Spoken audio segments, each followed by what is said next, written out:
La décision est prise, je compte me faire opérer.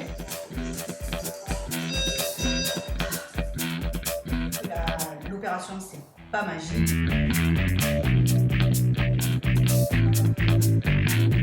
Salut les sportifs, j'espère que vous vous sportez bien, qu'il fasse beau, qu'il fasse gris, qu'il fasse chaud, qu'il fasse froid, le sport doit être là.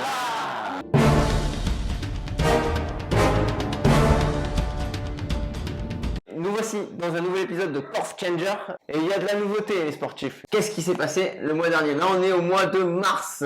Désolé, vous n'avez pas eu de nouvelles depuis longtemps, c'est normal. La décision est prise, je compte me faire opérer. Changement d'opération, je vais faire une endosleeve. C'est une fibroscopie, donc on te passe un tuyau dans la bouche et on te coud l'estomac. L'estomac, là on te le coud, on te le fronce. Donc on réduit sa capacité et voilà, donc ça s'adapte plus à moi parce que c'est une IMC entre 30 et 35, alors que pour la sleeve il faut dépasser 35 et ce que j'avais dit précédemment, trouver une maladie. Alors je te coupe, si vous n'avez pas vu les épisodes précédents, on a beaucoup expliqué ce que c'était les différentes opérations. Là je vous invite à cliquer sur le lien qui est juste là et vous aurez toutes les explications et en images en plus. Qui sera pas une opération chirurgicale, du coup juste une fibroscopie et avec une récupération un peu plus facile, on va dire.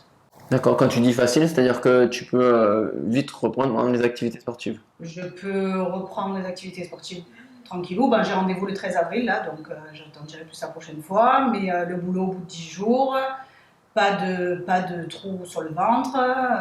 Quelles sont les étapes que tu as déjà entrepris? Qu'est-ce qui va se passer peut-être dans le court terme? Alors, j'ai fait déjà le bilan sanguin.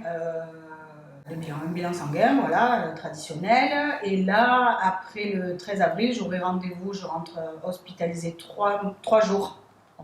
3 jours à l'hôpital pour faire tous les examens, c'est-à-dire l'apnée du sommeil, un peu ce qu'on devait faire pendant la sleeve, l'apnée du sommeil, le rendez-vous cardio, le rendez-vous anesthésiste, le rendez-vous psy, tout ça sur 3 jours, et ensuite l'opération est programmée dans les semaines qui suivent. Un sujet que tout le monde va se poser là. How much? 5 000 euros. D'accord. On te voit te gratter. T'as l'air stressé là quand tu. Qu'est-ce que Est-ce que. Alors là, c'est une question très indiscrète, hein, mais est-ce que vraiment c'est un budget pour toi? Parce qu'après tout Oui, est relatif. C'est hein. un budget. D'accord. Oui, bah, clairement, c'est un budget. Mais contrairement à la sleeve qui est remboursée à 100% par la Sécu, c'est pas remboursé parce que c'est hors obésité morbide. Donc c'est pas considéré, voilà. Donc je pense que ça viendra à terme à être remboursé, mais je préfère faire cet effort financier et avoir une opération qui s'adapte plus à moi, qui me fait moins peur parce que la sleeve malgré tout, j'étais motivée, mais je gambergeais. Et là, je suis quand même plus sereine. Au pire du pire, les poings sautent, ce qui arrive rarement, mais au pire du pire, au bout de quelques mois, quand tu as perdu, les poings sautent et tu récupères ta capacité de l'estomac. Voilà, à toi de continuer à garder Un rythme de vie. Voilà. Est-ce qu'on est en train d'entreprendre à l'heure actuelle? Parce que on parle de l'opération, tu t'es dit je vais faire l'opération, mais ça n'empêche pas que ton changement d'attitude, le fait de faire du sport, ça n'enlève rien à tout ça. C'est pas magique non plus. Ça n'enlève rien. Mon gros problème reste l'alimentation. Alors, j'ai arrêté complètement les grignotages, ce qui peut-être a joué sur les centimètres perdus. Mais toujours est-il que le repas, du coup, reste important. Et voilà. Donc, j'arrive pas à me battre contre ça. Donc, c'est pour ça que je me tourne vers l'opération. Je sors de ma tournée du matin. Et tu nous demandais l'autre jour quelles astuces on avait mis en place pour l'alimentation. En fait, j'ai pensé à Picard. J'ai pris aiguillettes de poulet et gratin d'aubergine. Je veux dire, comment vas-tu? Ça va, j'ai continué mon bonhomme de chemin et je suis dans un état d'esprit hyper positif depuis quasiment depuis qu'on a commencé en fait. Je disais à Jean-Mi hier soir que j'ai l'impression que en fait c'est devenu un peu normal de faire ce que je fais. Et c'est pas sans difficulté parce que j'en chie toujours au sport, je me sens toujours lourde dans certains exercices. J'ai du mal à résister à la nourriture psychologiquement plein de fois. Donc c'est pas que c'est gagné, mais c'est que c'est devenu en fait normal d'aller au sport même si j'en chie et de pas m'empiffrer même si j'en ai envie. Voilà, c'est ça le truc. Fin décembre, dans les fêtes, j'étais un peu voilà, mais on va dire depuis début janvier, je suis bien et je suis correctement mon rythme de sport surtout. D'accord. Donc c'était quand même mon but. Et du coup, ça me permet au niveau de l'alimentation de plus être trop rigide, on va dire. D'accord. Parce que j'avais tendance, dès que je me mettais à faire un effort de perte de poids, à me restreindre au niveau de l'alimentation, à culpabiliser dès que je mangeais un repas classique, festif de famille. Après, je me culpabilisais derrière. Enfin, on connaît toute la chanson, je l'ai déjà expliqué. Mais du coup, voilà, le fait d'aller au sport souvent, j'y vais au moins 4 fois par semaine, depuis tout le mois, là. Donc, sauf cette semaine, parce que je suis allée chez l'ostéo. Et donc, du coup, ça me permet de vivre ma vie, on va dire, de manière plus sereine et moins me culpabiliser au niveau de l'alimentation.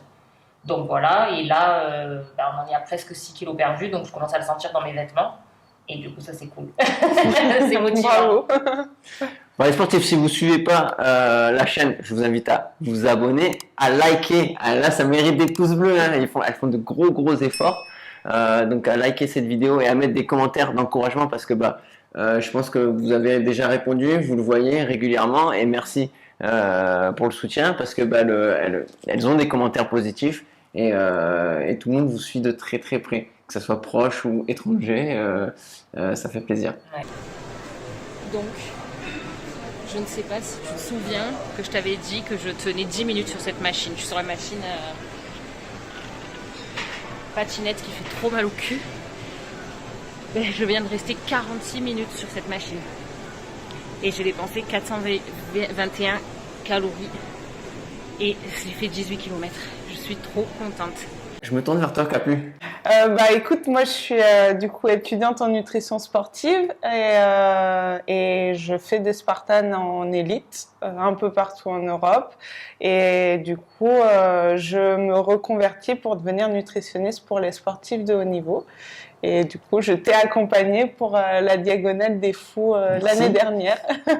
Merci à toi de m'inviter. Si tu n'avais pas vu, elle est là.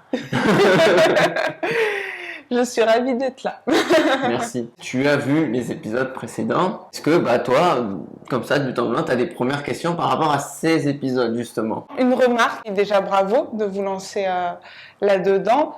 Mais moi, j'aimerais bien que vous bannissiez de votre langage le mot régime. Et en regardant les épisodes, c'est vraiment ça qui m'est ressorti. Et j'aimerais qu'on enlève ce mot-là et qu'on mette le mot plaisir à la place. Oui, moi aussi, je crois que je me reprends des fois.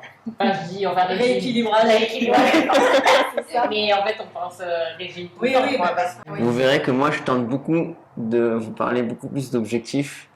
Et au quotidien, par contre, tout le monde ne le voit pas à la caméra, à la vidéo, mais je vous parle beaucoup plus on parlait de faire le workout de Spartan, on parlait d'aller faire une course, d'aller faire des choses qui vous changent, qui vous sortent de ce quotidien. Mais je rebondis sur ce que tu dis et sur l'épisode que j'ai regardé hier soir, où Serge insistait sur le fait que le sport, c'est pas forcément aller soulever des barres ou faire des squats ou faire du vélo.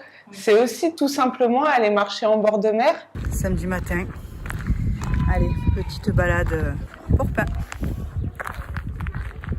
J'ai noté beaucoup de remarques sur ce que vous aviez dit où oui, je fais ça, mais oui, c'est pas énorme. Je viens de courir, mais un temps un peu minable. 12 minutes. Et j'en peux plus. Et je suis allée à la salle avant. Je pense pas que c'était une bonne idée. Parce que du coup, j'ai fait 30 minutes de cardio à la salle et 20 minutes d'un cours full body renforcement musculaire. J'essaye d'enchaîner la course, la grande malade. Donc voilà, ça l'a pas fait pour aujourd'hui, alors que j'ai mes nouvelles baskets. Je suis trop contente. Mais voilà, elles sont pas magiques. Donc il faut que tout ce que vous fassiez, ce soit quelque chose qui vous rende fier. 9h du mat. Allez, c'est parti pour la séance du jour. On commence par cette montée de l'enfer. Avant, après. Un peu décoiffée, les joues rouges. Merci Serge. Oui, c'est vrai qu'on a tendance à se dire, bon, ben, un truc pour maigrir, on le fait, on y va, on est à fond, on est crevé, c'est le sport. Et puis tout le reste, tous les petits à côté, on les voit pas forcément. Oui, je vois ce que tu veux dire. Et moi, il y a des trucs quand même que j'ai mis en place dans mon quotidien, Ouais. à force que tu le dises. Genre, chez moi, je peux jamais me garer. Et des fois, je faisais 3 fois le tour en voiture. Genre, je recommence le village pour qu'une place se libère. Et le fait de me sentir quand même plus légère et mieux dans mon corps, vu que je fais un peu de sport tout le temps, finalement, ça me coûte moins aussi de faire les choses. Donc, ça fait un engrenage positif, on va dire. Demain, je dois amener ma voiture à faire la révision. Il y en a pour 1 heure, donc j'irai pas à la salle et j'irai que courir. Sujet suivant. Il y a plusieurs principes en nutrition. Déjà, on ne peut pas tout modifier d'un coup. Il y en a une qui a dit, je modifie tout le lundi et puis le mardi midi, je suis frustrée et du coup, c'est comme le sport. En fait, il faut que tu partes du principe qu'au début, tu vas faire 5 squats et tu vas en chier. Tu vas pas faire 1000 burpees demain. Tu vois, tu vas en faire 10, après 15, après... Lundi matin, et je viens de faire un cours de full body. Et j'ai enchaîné pour la première fois avec un cours de cardio box. Et franchement, j'ai kiffé. Oui, mais ça fait à peine son cheminement, si tu veux, ce que tu dis, oui, c'est vrai. Moi, ça fait 20 ans que je fais ça. Et on va dire, bon, écoute, ok, machin, bon, t'as mangé le resto, je sais pas, mon machin, bah, tu as pris un dessert pour aller le lendemain, heureux. Parce que jusqu'à maintenant, c'était bon, allez, c'est foutu. C'est bon, c'est foutu, allez, vas-y. Et du coup, ça commençait à peine à dire des petites modifications, les changements, je sais pas moi, ben déjà là, voilà, de plus grignoter, de plus goûter des trucs sucrés et tout. Ben pour moi, c'est énorme. Coucou. Alors après la séance, j'ai enchaîné les courses.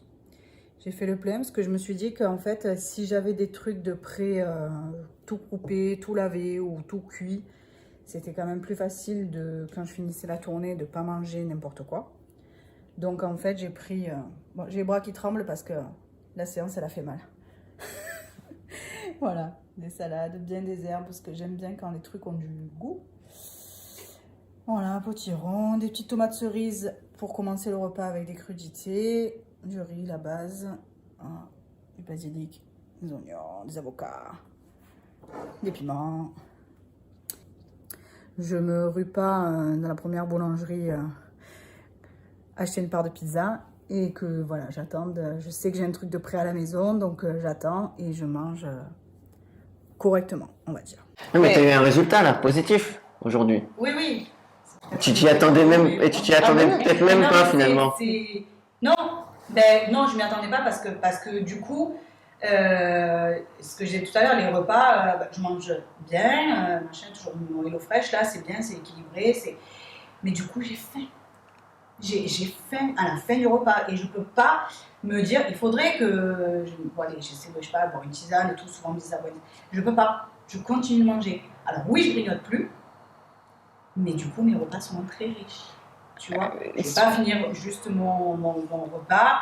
Je vais manger, je sais pas moi, un yaourt, et puis je vais rajouter du fruit dedans, puis je vais rajouter des noix, et c'est trop tout ça. Je le Oui, mais sais. du coup, moi je rebondis sur ce qu'elle disait tout à l'heure, c'est que là tu es en train de te flageller en Ouais. gros. Non, mais Alors que c'est mieux. Non. Oui, mais c'est mieux, mais aussi pourquoi tu n'arrives plus à finir tes repas parce que tu as arrêté de fumer. Oui, On en parlait la dernière fois, tu vois. c'est- Et ça, c'est hyper positif. Oui, Tu vois, Oui, dans le oui, sens oui. de se dire, bah oui, c'est sûr que ton repas, il n'y a plus la faim qu'il y avait avant, puisque c'était moi aussi. oui, hein, c'était tu mon fumais dessert. encore, voilà. C'était mon dessert. Mais dans ta vie, c'est hyper positif d'avoir arrêté de fumer. Ah oui, tu vois, ça oui, vaut que pendant un moment, tu galères à finir ton repas, tu vois ce que je veux dire. Il faut s'en rappeler quand même de ça. Tu te rends compte de tous les efforts que tu mets en place Oui. La santé. Tu te rends compte de la montagne déjà, tu as arrêté de fumer, tu as repris le sport, tu veux mettre des habitudes alimentaires en place, c'est déjà ça, énorme. Oui, non, bien sûr. Mais je veux vraiment mettre ces habitudes en place parce que je sais que l'opération, c'est pas magique, c'est pas, ça va pas, voilà. Donc je veux vraiment, là, si je me fais opérer dans les 2 mois qui arrivent là, je veux vraiment que ça se soit en place, parce que concrètement, si tu te le dis, hein, si tu veux manger un pot de Nutella par jour, ça passe. Hein. Bah oui. Avec la sleeve, avec le bypass, avec tout, ça passe. Et ça, je veux pas. Je veux pas. Je veux vraiment mettre ces bonnes habitudes en place. Et je le fais petit à petit parce que je sais qu'avec l'endocive, je vais perdre rapidement, je vais être trop contente. Et je veux pas me dire, bon allez. Je suis contente parce que j'arrive maintenant à faire les squats et à sauter à chaque fois. Je suis contente parce que maintenant je fais ça à chaque fois. Avant je faisais des squats à chaque séance et maintenant je fais des squats jump. Change un peu de sujet, si tu parles de ton mari. Comment ils prennent la chose maintenant que ça fait un petit moment que ça a démarré? Alors il m'accompagne pas dans le sens où, je veux dire, lui il va pas se changer son alimentation. Enfin, après moi il aime bien les légumes et tout donc ça va, mais voilà, s'il a envie de manger un gros morceau avec du fromage il va le manger et heureusement qu'il s'arrête pas de le manger pour moi. Mais par contre, je trouve qu'il me soutient vachement parce que ça fait beaucoup de fois là qu'il me dit qu'il voit que cette fois-ci, j'ai changé. Ouais, il me dit, je vois que là, c'est plus comme avant, quoi. Le fait que tu tiennes au niveau du sport, que j'ai plus les mêmes réflexions sur l'alimentation, quoi. Par exemple, la dernière fois au boulot, il y avait cheeseburger frites. Et je les ai pas mangés parce que je me suis dit, mais tu sais qu'il est dégueulasse ce cheese. C'est surgelé, quand tu le manges, tu te dis, il est pas bon. Oui, il n'y a pas de plaisir à le manger. Plaisir, mais en fait, à chaque fois, je le mangeais parce que c'est quand même un truc qui me fait envie. Et là, je me suis dit, à quoi bon prendre le menu des hypocaloriques du boulot? Parce que de toute façon, tu vas manger ça, mais c'est de la merde, quoi, en gros. Donc du coup, sur ça, j'ai changé, quoi. Je préfère me faire un bon repas où je mange des bons trucs, même si c'est gras, mais je me fais plaisir, plutôt que tous les jours manger des trucs qui, finalement... te font plaisir dans ta tête parce qu'ils sont gras, mais en fait, ils sont pas si bons que ça, quoi. Votre pire ennemi, ce n'est pas le gras. Il y a beaucoup d'aliments gras qui sont essentiels pour la santé. Votre pire ennemi, aujourd'hui, et ce qui donne du gras, c'est le sucre simple. Mais on ne peut pas tout l'enlever, surtout au début, sinon c'est trop frustrant et on explose. Mais pareil, une petite astuce, c'est ne le manger jamais tout seul. Manger avec une source de lipides ou de protéines. Parce que du coup, ça va réduire l'indice glycémique et la réaction en chaîne qui suit derrière sur le fait de manger du sucre simple. Voilà. Imaginons, je caricature, hein, mais vaut mieux manger un pépito avec une tranche de jambon. En gros, tu caricatures, mais c'est ça. D'accord, ok. Petite assiette quinoa, pommes, edamame, salade, thon, de la sauce au yaourt. On essaie d'appliquer les conseils de Capucine. Bon, tarte aux pommes, Kiri. On n'est pas dans un régime. Faites-vous plaisir, donnez du goût à vos aliments. Faites-vous des belles assiettes qui vous donnent envie. Tu mets des légumes rouges, moi je mélange beaucoup fruits et légumes, je me fais beaucoup d'assiettes comme ça, très colorées, qui me donnent super envie, allez-y. Et pour ce midi, une belle assiette avec du riz, du chou rouge, des endives et du saumon. Et faites-vous plaisir. En fait, le plaisir de ce que vous allez manger passe d'abord par le plaisir de la vision que vous avez dans l'assiette. On va essayer. Ouais, c'est le conseil. Donc après le tournage, je vais prendre tes conseils. J'ai mangé de la main gauche. On va essayer. J'ai été très sage. C'est du veau avec de la sauce au thon, une petite salade de la copine. La pris les pâtes. Merci Capucine. Merci. Plaisir et nutrition. Portez-vous bien surtout. Je cache pas que j'étais un peu partie en live. J'ai jamais lâché minimum 2 fois par semaine au sport, mais bon, j'y allais quand même 4 fois. Promis, c'est reparti. Première partie, c'est devant la clinique pour l'hospitalisation des 3 jours, pour les examens, pour les différents médecins. Voilà, c'est parti.